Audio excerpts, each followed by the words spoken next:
قرآن میں اللہ کا ارشاد ہے، سورہ فاتحہ میں بار بار حکم دیا، ایاک نعبد، اے اللہ ہم تیری ہی عبادت کرتے ہیں، وایاک نستعین، اور صرف تجھ سے مدد طلب کرتے ہیں۔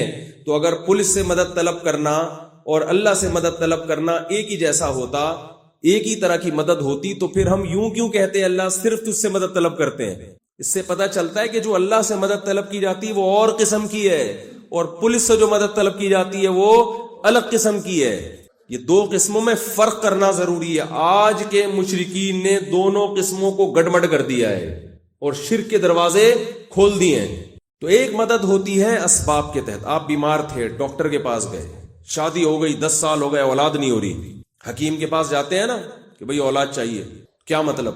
اسباب کے تحت وہ کوئی طاقت کی دوا دے گا جس سے اولاد کے جرثومے بڑھ جائیں گے، عورت میں بانجھ پن ہے اس کا علاج کرے گا۔ یہ چیزیں جو اللہ نے دنیا میں اسباب پیدا کیے ان کے تحت ہیں کہ نہیں ہیں؟ یہی وجہ ہے کہ اسباب سے ہٹ کے وہ آپ کی مدد نہیں کرے گا۔ مثال کے طور پر آپ 90 سال کے ہو گئے اور آپ کی بیگم کی عمر 99 سال، بلکہ آپ کو 99 کر لیتا ہوں، بیگم کو 90 پہ لے آتا ہوں، پھر مثال صحیح بنے گی۔ آپ ہو گئے 99 کے اور بیگم ہو گئی 90 سال کی، اولاد نہیں ہو رہی۔ اب آپ حکیم کے پاس جاؤ، بھائی اولاد نہیں ہو رہی، کوئی دوا مل جائے گی؟ حکیم کہے گا میں خدا بولو نہیں، بڑھاپے میں کوئی دوا کام نہیں آتی۔ ڈاکٹر کے پاس گئے، ڈاکٹر صاحب میری عمر 99 سال ہے اور بیگم صاحبہ کی عمر 90 سال ہے، بانجھ ہے، وہ ویسے بھی بانجھ ہے اور اب بوڑھی بھی ہو، اتنی عمر میں تو بانجھ نہیں بھی ہو تو بھی نہیں ہوتی اولاد، تو ڈاکٹر صاحب کوئی ایسی کوئی دوا کھلا دیں کہ ہمارے ہاں کیا ہو جائے، اولاد ہو۔ ڈاکٹر کیا کہے گا؟ بھائی میں بھگوان بولو نا نہیں ہوں، میں خدا نہیں ہوں، میں کوئی اللہ تھوڑی ہوں۔ بھائی یہ پاسبل ہی نہیں ہے، ممکن ہی نہیں ہے۔ جو دنیا میں اللہ نے اسباب پیدا کیے ان کے تحت بڑھاپے میں اولاد ممکن نہیں ہے۔ لیکن حضرت زکریا علیہ السلام اللہ کی چوکھٹ کو کھٹکھٹایا اور کیا فرمایا؟ واشتعل الرأس شیبا، اے اللہ انی وہن العظم منی، اے اللہ میری ہڈیاں کمزور ہو چکی ہیں۔ واشتعل الرأس شیبا، سر کے بال سفیدی میں ایسے بھڑک رہے ہیں جیسے آگ بھڑکتی ہے۔ ایک تو بال سفید ہوتے ہیں نا تھوڑے ملے جلے، ایک ہوتا ہے بالکل جب ایسے سفید ہوتے ہیں کہ آنکھیں ٹکانا مشکل ہو جاتا ہے ان کے اوپر، یہ مکمل بڑھاپا جب آتا ہے۔ واشتعل الرأس شیبا، بڑھاپے میں سر کے بال بالکل سفید۔ وامرأتی عاقر، اور میری بیوی بانجھ بھی ہے، بڈھی بھی ہے۔ ولم اکن بدعائک ربی شقیا، اے اللہ لیکن تیری رحمت سے نا امید نہیں ہوں۔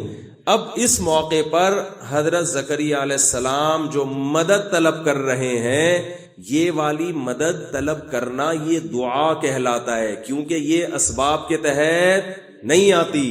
ایسے موقع پہ اگر کوئی کسی حکیم سے جا کے کہے گا کہ مجھے اولاد دے دو، تو پہلے اس سے مطلب پوچھا جائے گا، کیا مطلب کوئی دوا مانگ رہے؟ کہہ رہے ہیں نہیں، دوا کے ذریعے تو ممکن نہیں ہے، اس حکیم کو کچھ ایسی طاقتیں ملی ہوئی ہیں کہ بس یہ یوں کرے گا اولاد ہو جائے گی۔ اس کا مطلب یہ اس حکیم کو خدا کا شریک سمجھتا ہے، یہ اس سے دعا مانگ کر اس کی عبادت کر رہا ہے۔ بہت مشکل ہے بات سمجھانا بھائی، بہت مشکل۔ دیکھو عبادت کسے کہتے ہیں؟ عبادت کہتے ہیں کہ کسی کی تعظیم میں کسی کی ایسی تعظیم کرنا، یہ سمجھ کے کہ یہ جس کی میں تعظیم کر رہا ہوں نا، یہ اسباب سے ہٹ کر مجھے نقصان بھی پہنچا سکتا ہے اور مجھے نفع بھی پہنچا سکتا ہے، عبادت کہا جاتا ہے۔ اس تعظیم کو کیا کہا جاتا ہے؟ عبادت۔ مثال کے طور پر دیکھو، آپ اپنے والد کے سامنے دو زانوں بیٹھو، آپ تمیز سے، یہ عمل عبادت کہلائے گا؟ نہیں، یہ تعظیم تو ہے لیکن عبادت نہیں ہے۔ لیکن اتحیات میں ہم دو زانوں اللہ کے سامنے اسی انداز سے بیٹھتے ہیں، یہ ایسی تعظیم ہے جو کیا ہے؟ عبادت ہے۔ یہی عمل اللہ کے سامنے عبادت کہلائے گا، ابا کے سامنے صرف ادب تمیز، سمجھ رہے؟ نماز میں جو ہم سجدہ کرتے ہیں، یہ سجدہ صرف تعظیم نہیں ہے، ایسی تعظیم جس میں عبادت کا عنصر ہے۔ لیکن یہی سجدے کا حکم اللہ نے فرشتوں کو حکم دیا، کس کو کرو؟ آدم کو۔ یوسف علیہ السلام کے بھائیوں نے کس کو کیا؟ یوسف علیہ السلام کو کیا نا، تو وہ سجدہ عبادت نہیں تھا۔ اگر ہوتا تو اللہ اپنے علاوہ کسی اور کو کرنے کی اجازت نہیں دیتا۔ دونوں سجدوں میں فرق کیا ہے بھائی عمل تو بالکل ایک جیسا ہے، فرق کیا ہے؟ اصل میں جب ہم اللہ کے سامنے سر جھکاتے ہیں تو یہ سوچ کے جھکاتے ہیں کہ ہم اس کی تعظیم کر رہے ہیں جو ہمیں فائدہ اور نقصان پہنچانے میں کسی سبب کا محتاج نہیں ہے. جب فرشتوں نے آدم کو سجدہ کیا تو ان کے ذہن میں یہ تصور نہیں تھا، یہ محض ایک رسپیکٹ تھی، عزت تھی جو کسی کو دی جاتی ہے. تو عبادت میں بیس یہاں سے شروع ہوتی ہے کہ جس کی تعظیم کی جا رہی ہے اگر اس کے بارے میں یہ تصور ہے کہ یہ مجھے نفع اور نقصان پہنچا سکتا ہے، نفع نقصان پہنچانے میں کسی سبب کا محتاج نہیں ہے، تو بس آپ نے اس کو معبود بنا لیا. مشرکین مکہ 360 بتوں کے بارے میں یہ سمجھتے تھے کہ یہ ہمیں نفع اور نقصان پہنچا سکتے ہیں اسباب سے ہٹ کے بھی. بات آ رہی ہے سمجھ میں؟ لیکن اب آج کے مشرک نے اس میں گڑبڑ کر دی. جب آج کے مشرک سے کہا جاتا ہے تم ان لوگوں کو کیوں پکارتے ہو، تم یہ سمجھتے ہو کہ یہ وہاں بیٹھے بیٹھے ہماری مدد کر دیں گے جہاں پر ہے یہ، اور مدد میں کسی سبب کے محتاج نہیں ہے، تو تم نے تو ان کو اللہ بنا لیا. کہتے نہیں، اللہ نہیں بنایا ہم نے، بلکہ ہم یہ کہتے ہیں کہ اللہ جب مدد کرتا ہے تو خود سے کرتا ہے، اور یہ بزرگ جب ہماری مدد کریں گے تو اللہ کے دیے ہوئے اختیارات کی وجہ سے کریں گے. یہ اللہ نے ان کو کیا دے دیے؟ اختیارات. میں سمجھا پا رہا ہوں اپنی بات؟ تو یہ بھی بات کو کیا کیا ہے؟ گھمایا ہے. اس لیے کہ مشرکین مکہ جو شرک کیا کرتے تھے، اس شرک میں یہ نہیں تھا کہ یہ بت خود سے کرتے ہیں، ان کا یہ خیال تھا کہ یہ بزرگوں کی بنائی ہوئی مورتیاں ہیں، اللہ نے خوش ہو کر ان مورتیوں کو اختیارات دے دیے ہیں، لہذا اب یہ اللہ کے حکم سے کرتے ہیں جو کچھ ہماری مدد کر رہے ہیں، اللہ نے ان کو اختیارات دے دیے ہیں.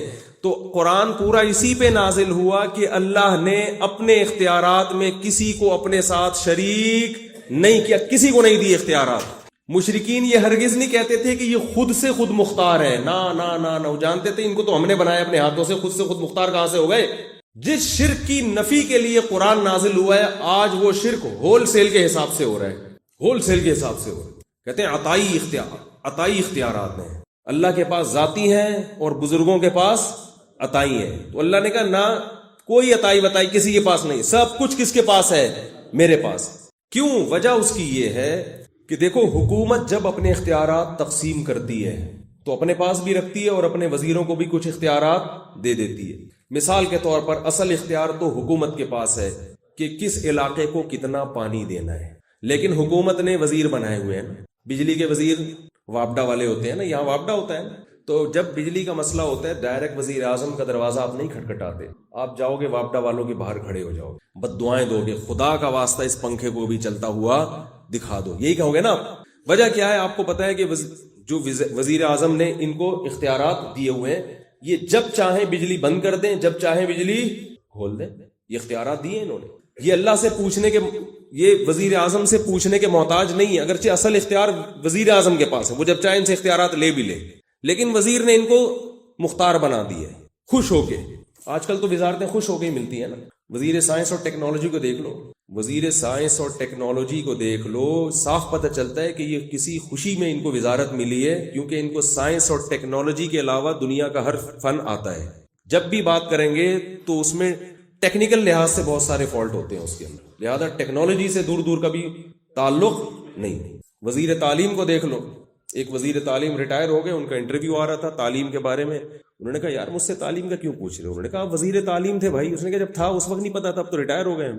جب وزیر تعلیم تھے اس وقت ہمیں تعلیم کا نہیں پتا تھا، اب تو ہم پھر بھی کیا ہو گئے؟ ریٹائر ہو گئے. تو یہ خوش ہو گئی تو اختیارات دیے. تو اللہ نے قرآن میں اس کی نفی کی، لم یکن لہ ولی من الذل.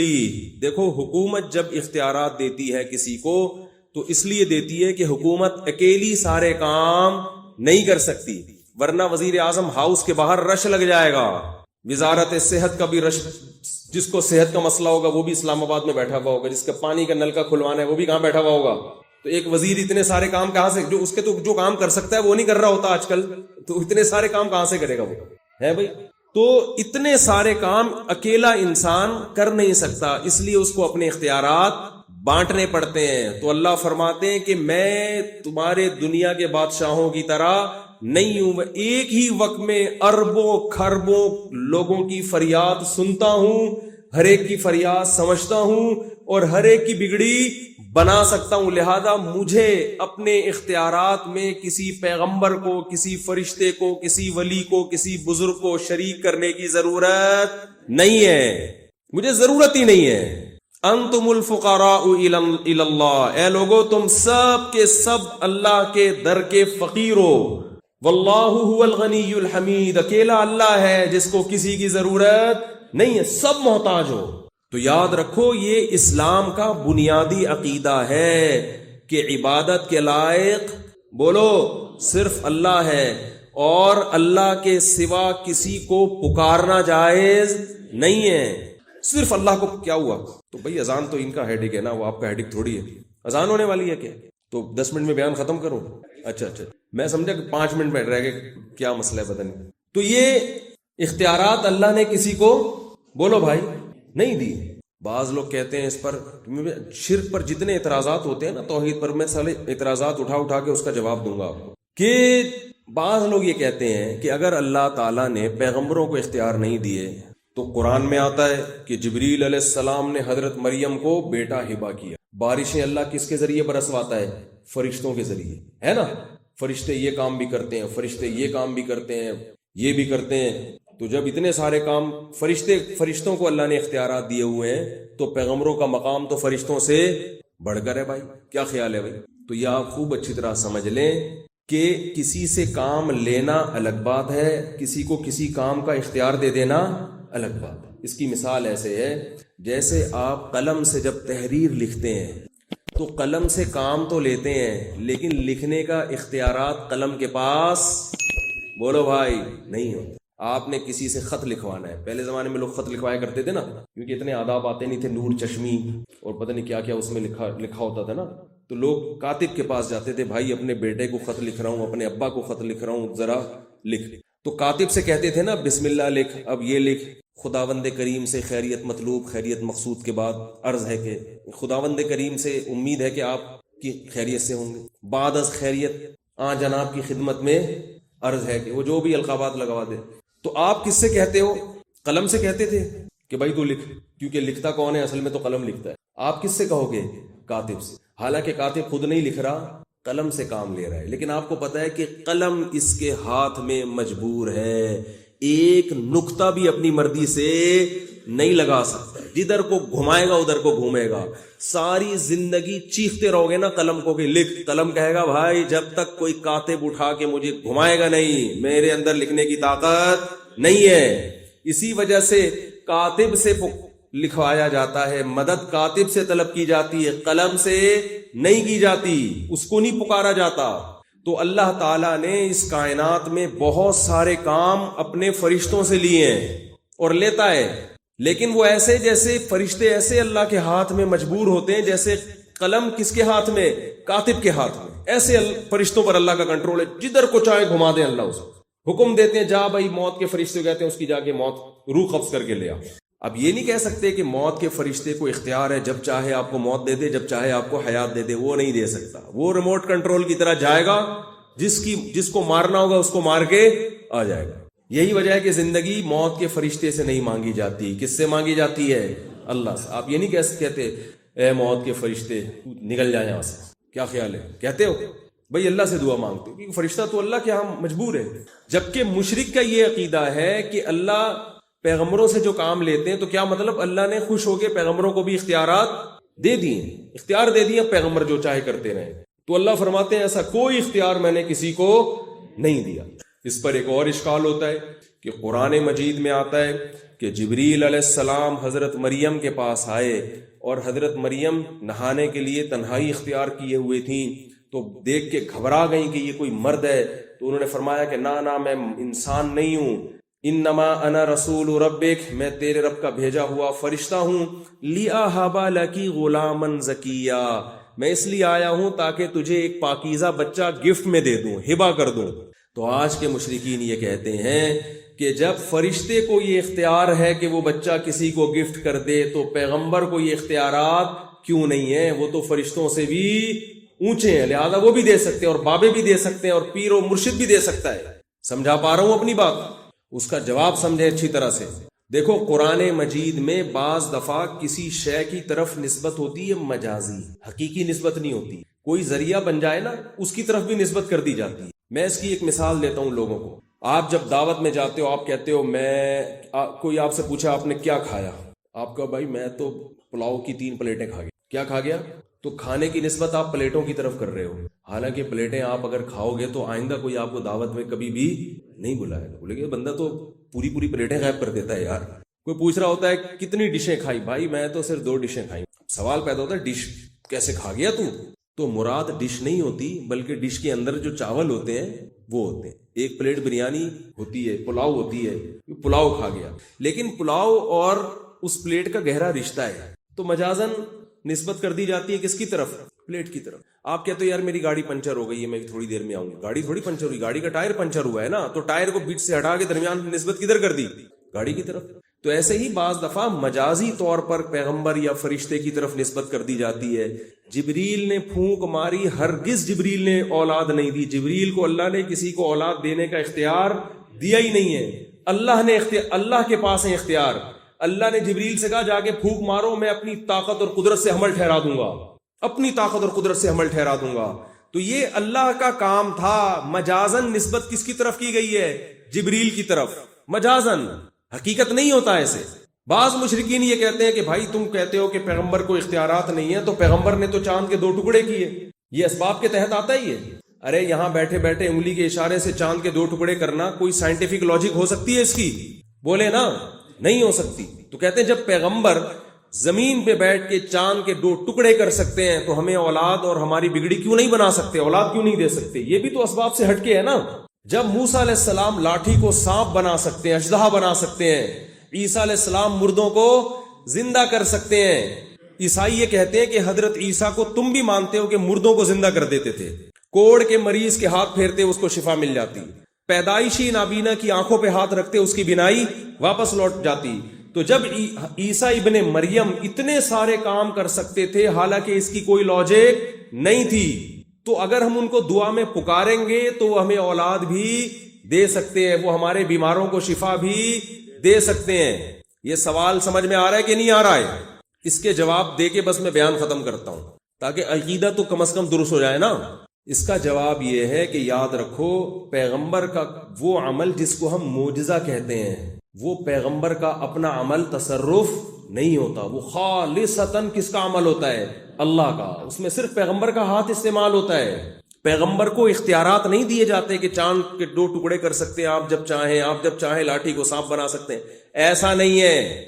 اس کی سب سے بڑی دلیل یہ ہے کہ موسیٰ علیہ السلام ایسا نہیں تھا کہ جب لاٹھی کو پھینکتے ہیں وہ سانپ بن جاتی ہو. نا نا نا نا نا، موسیٰ علیہ السلام کے پاس یہ اختیارات نہیں تھے. یہی وجہ ہے کہ جب بھی لاٹھی پھینکنے کی باری آئی موسیٰ علیہ السلام نے وہی کا انتظار کیا. اللہ نے فرمایا موسیٰ اس کو زمین پہ ڈال دے، میں اپنی قدرت سے جب چاہوں گا اس کو سانپ بناؤں گا، اپنی قدرت سے جب چاہوں گا پتھر سے 12 چشمے نکال دوں گا، اپنی قدرت سے جب چاہوں گا اس کو سمندر پہ مارو گے سمندر 2 حصوں میں تقسیم ہو جائے گا. اگر حضرت موسیٰ علیہ السلام کو یہ اختیار ہوتا کہ جب چاہے لاٹھی کو سانپ بنا دے تو اپنی ہی بنی ہوئی لاٹھی کو جب سانپ بنتا دیکھتے تو گھبراہٹ کا شکار نہ ہوتے. آپ سورہ طٰہٰ اٹھا کے دیکھیں، سورہ طٰہٰ میں اللہ نے کوہ طور پہ حضرت موسیٰ علیہ السلام کو بلایا. سورہ طٰہٰ میں وَمَا تِلْكَ بِيَمِينِكَ يَا موسیٰ، اے موسیٰ یہ تیرے دائیں ہاتھ میں کیا ہے؟ قَالَ هِيَ عَصَايَ، حضرت موسیٰ نے فرمایا میری لاٹھی ہے. أَتَوَكَّأُ عَلَيْهَا، پتے ٹیک لگاتا ہوں. وَأَهُشُّ بِهَا عَلَى غَنَمِي، درختوں کے پتے جھاڑتا ہوں بکریوں کے لیے. وَلِيَ فِيهَا مَآرِبُ أُخْرَى، اور بھی بہت سارے کام ہیں. ان میں سانپ بنانے کا کہیں بھی تذکرہ بولو نہیں. یہ سارے کام لاجک کے تحت ہوتے ہیں نا. ٹیک لگاتا ہے انسان، یہ لاجک ہے، سائنٹیفک لاجک ہے اس کی. درختوں سے پتے جھاڑتا ہے انسان، یہ لاجک میں آتی ہے چیزیں. لاٹھی کا سانپ بن جانا کسی لاجک میں نہیں آتا. یہ سائنٹیفک یعنی یہ ممکن ہی نہیں ہے اسباب کی دنیا میں. جادوگروں نے جو کیا نا وہ نظر کو دھوکہ دیا، حقیقت میں نہیں بنایا. اس پہ میں ابھی آتا ہوں. حقیقت میں تھوڑی بنایا. جادوگروں نے جو لاٹھی کو پھینکا سانپ بن گئی. تو قرآن میں یہ کہیں بھی نہیں ہے کہ وہ واقعی سانپ بن گئی. قرآن کہہ رہا ہے یخیل الیہ من سحرہم انہا تسعی، لوگوں کے دماغ کو ایسا مسمرزم کیا ہے کہ لوگوں کو دیکھنے میں لگا، خیال یخیل، خیالی دنیا میں لگا کہ یہ لاٹھیاں سانپ ہیں اور ان کی طرف لوٹ رہی ہیں. حقیقت میں نہیں بنی تھی سانپ, دیکھنے میں لگ رہی تھی. لیکن حضرت موسیٰ نے جب لاٹھی زمین پہ ڈالی ہے تو قرآن یہ نہیں کہہ رہا دیکھنے میں ایسا لگا کہ اژدہا بن گیا, نہ قرآن کہہ رہا ہے فَإِذَا هِيَ ثُعْبَانٌ مُبِينٌ, اچانک بہت بڑا اژدہا بن گیا. وہ حقیقت میں بن گئی تھی, اور حقیقت میں بنانا یہ صرف کس کا کام ہے؟ اللہ کا. تو موسیٰ علیہ السلام نے جب لاٹھی کے بارے میں اللہ کو بتایا کہ اس سے پتے جھاڑتا ہوں, یہ کرتا ہوں, وہ کرتا ہوں, تو اللہ نے فرمایا القھا یا موسیٰ, اے موسیٰ ذرا اسے زمین پہ ڈال. اگر اختیارات ہوتے تو حضرت موسیٰ کہتے اللہ مجھے پتا ہے میں جب چاہوں لاٹھی کو کیا بنا سکتا ہوں, سانپ. اللہ نے فرمایا ڈال زمین پہ. حضرت موسیٰ نے زمین پہ ڈالا ہے. فَإِذَا هِيَ حَيَّةٌ تَسْعَىٰ, سانپ بن کے دوڑنے لگی. حضرت موسیٰ علیہ السلام خوف سے بھاگے. وَلَمْ يُعَقِّبْ, قرآن کے الفاظ ہیں پیچھے مڑ کے نہیں دیکھا. اگر لاٹھی کو سانپ اپنے اختیار سے بنا رہے ہیں اور پھر سانپ کو دوبارہ لاٹھی اپنے اختیار سے, تو جو چیز اپنے اختیار میں ہوتی ہے اس سے انسان خوف زدہ نہیں ہوتا, خود پریشان نہیں ہو کیا رہا ہے. اللہ فرماتے ہیں جب موسیٰ علیہ السلام خوف سے بھاگے ہیں نا, جب اس کو دیکھا تو سانپ ہے. قال یا موسیٰ, اللہ فرماتے ہم نے موسیٰ سے کہا اقبل ولا تخف, موسیٰ واپس پلٹ, اے موسیٰ واپس پلٹ. ولا تخف, خوف مت کر. سنعیدها سیرتها الاولی, اس سانپ کو تو پکڑے گا ہم اسے اپنی پرانی حالت پہ واپس لوٹا دیں گے. یہ نہیں کہ تجھے ہم اختیارات دے رہے ہیں کہ اب جب چاہے اس کو سانپ بنا دے اور جب چاہے اس کو کیا بنا دے, لاٹھی بنا دے. ہم اس کو دوبارہ اپنی پرانی حالت پر لے آئیں گے, وہی لاٹھی بن جائے گی جس سے تو بکریوں کے پتے جھاڑتا ہے. آپ کہہ سکتے ہیں کہ یہ تو فرسٹ ٹائم تھا نا, یہ تو پہلی دفعہ ایسا ہو رہا تھا, تو اس وقت موسیٰ علیہ السلام کو نہیں پتا تھا اللہ نے اختیارات دیے ہیں. ہو سکتا ہے اس وقت پہلی دفعہ اللہ نے یہ ٹریننگ کروا دی, اب حضرت موسیٰ کو پتا چل گیا کہ اب میرے پاس یہ رائٹ, مجھے یہ رائٹ ہے کہ اب میں جب چاہوں گا اپنی مردی سے لاٹھی کو کیا بناؤں گا, سانپ بناؤں گا, اور جب چاہوں گا سانپ کو دوبارہ کیا بنا دوں گا, لاٹھی. تو یہ اس لیے غلط ہے کہ آئندہ جب کبھی لاٹھی کو سانپ بننا ہوا ہے, حضرت موسیٰ علیہ السلام نے اللہ کی پرمیشن کا انتظار, وہی کا انتظار. جادوگروں کا مقابلہ ہو رہا ہے. کئی دفعہ حضرت موسیٰ لاٹھی کو سانپ بنتا دیکھ چکے ہیں. فرعون کے پاس گئے, زمین پہ ڈالا, لاٹھی سانپ بن گئی. بہت دفعہ یہ معجزہ ہوا ہے. اس کے باوجود جب جادوگروں سے مقابلہ ہو رہا ہے, قرآن کے الفاظ ہیں ادھر ہزاروں جادوگر, اور انہوں نے لاٹھیاں زمین پہ ڈالی, وہ ہزاروں سانپ بن کر حضرت موسیٰ کی طرف دوڑنے لگی. یہاں حضرت موسیٰ لاٹھی لے کے کھڑے ہوئے اکیلے, اور آپ کے ساتھ حضرت ہارون. قرآن کہہ رہے فَأَوْجَسَ فِي نَفْسِهِ خِیفَةً مُوسیٰ, یہاں بھی موسیٰ کے دل میں کیا ہوا, خوف. یہ میرا ہوگا کیا, اتنے سارے سانپ مجھ پہ حملہ کریں گے, میں تو بچوں گا ہی نہیں, میں تو ہار گیا مقابلہ. بھائی اگر اختیارات ہوتے تو کہتے کوئی بات نہیں, میرے پاس تو یہ بڑا زبردست سجدہ ہے, تو جب چاہوں گا بنا دوں گا. نا نا نا نا نا. قرآن کہہ رہے قُلْنَا لَا تَخَفْ, یہاں بھی اللہ نے فرمایا موسیٰ گھبرا مت, اِنَّكَ أَنْتَ الْأَعْلَى, آج مقابلہ تو جیتے گا. وَأَلْقِ مَا فِي يَمِينِكَ, تیرے دائیں ہاتھ میں جو لاٹھی ہے نا اس کو کیا کر دے, زمین پہ ڈال دے. تلقف ما صنعوا, جتنا جادو ہے نا یہ ایک نوالے میں یہ سانپ کیا, تیرا جو سانپ ہے یہ کیا کرے گا, نگل لے گا اس کو. تو بھائی معجزہ پیغمبر کے اختیار میں نہیں ہوتا, خالصتاً کس کا عمل ہے, یہ اللہ کا. اور کرامت جو بزرگوں کی ہے یہ بھی بزرگ کے اختیار میں نہیں ہوتی, یہ بھی خالص کس کا عمل ہے, اللہ کا ہے. کسی بزرگ کی کرامت دیکھ کر آپ اس بزرگ سے مانگنا شروع کر دیں تو یہ جہالت ہے, اس لیے کہ وہ بزرگ کا اپنا عمل نہیں ہے, وہ کس کا عمل ہے, اللہ کا. اللہ جب چاہتا ہے کسی بزرگ کے ہاتھ میں کوئی کرامت ظاہر کر دیتا ہے, اور جب چاہتا ہے نہیں کرتا. یہ تو اللہ کا اختیار ہے. تو مانگنا کس سے ہے بھائی, اللہ سے. جیسے قلم کو اختیار نہیں ہے نقطہ لگانے کا بھی, لیکن قلم سے نقطے لگ رہے ہوتے ہیں, الف با تا اے بی سی ڈی بن رہا ہوتا ہے. اس کے باوجود آج تک کوئی بے وقوف کبھی قلم کو نہیں پکارتا, ہمیشہ کاتب سے مدد طلب کی جاتی ہے. تو پیغمبروں کے معجزے دیکھ کر یا ولیوں اور بزرگوں کی کرامتیں دیکھ کر ان بزرگوں سے مانگنا شروع کر دینا, ان پیغمبروں سے مانگنا شروع کر دینا, یہ ایسے ہی حماقت کا کام ہے جیسے آپ کسی کمپوزر کو دیکھو کہ کمپیوٹر پہ ٹائپ کر رہا ہے تو آپ نے کمپوزر کے بجائے کمپیوٹر سے مطالبات کرنا شروع کر دیا. کمپیوٹر کے پاس گیا, یار بھائی تو میرے لیے خط تو لکھ دے. کمپیوٹر کہے گا بھائی کی بورڈ نکال, بٹن دبا, جو بٹن دبائے گا وہ لکھ کے سامنے بولو آ جائے گا. تو میرے بھائی اب توحید سمجھ میں آ رہی ہے, سمجھ میں آ رہا ہے کہ اللہ کے علاوہ عبادت کا مطلب کیا ہے. کسی کو پکارنا اپنی حاجات میں یہ عبادت ہے, اور یہ صرف کس کے ساتھ جائز ہے, اللہ کے. تبھی قرآن میں جگہ جگہ ہے وَمَن يَدْعُ مَعَ اللَّهِ إِلَٰهًا آخر, جو اللہ کے ساتھ کسی کو پکارے گا، جو اللہ کے ساتھ کسی کو پکارے گا، فَإِنَّمَا حِسَابُهُ عِنْدَ رَبِّي، اس کا حساب کس کے ذمے ہے؟ اللہ کے ذمے۔ اللہ نے یہ نہیں کہا کہ جو اللہ کے سوا کسی کو پکارے گا، نا نا نا نا نا، مشرکین اللہ کے ساتھ پکارتے ہیں، اللہ کے علاوہ نہیں پکارتے۔ جتنے دنیا میں مشرک پائے جاتے ہیں اللہ کو بھی پکارتے ہیں اور اللہ کے علاوہ کو بھی پکارتے ہیں۔ اللہ کہتے ہیں کہ مجھے ہی پکارا جائے گا، میرے علاوہ اور میرے سوا کا آپشن تمہارے پاس نہیں ہے۔ تبھی قرآن میں جو سورہ فاتحہ میں ہم پڑھتے ہیں ایاک نعبد، اے اللہ صرف تیری عبادت کرتے ہیں، وایاک نستعین، تجھ ہی سے مدد طلب کرتے ہیں۔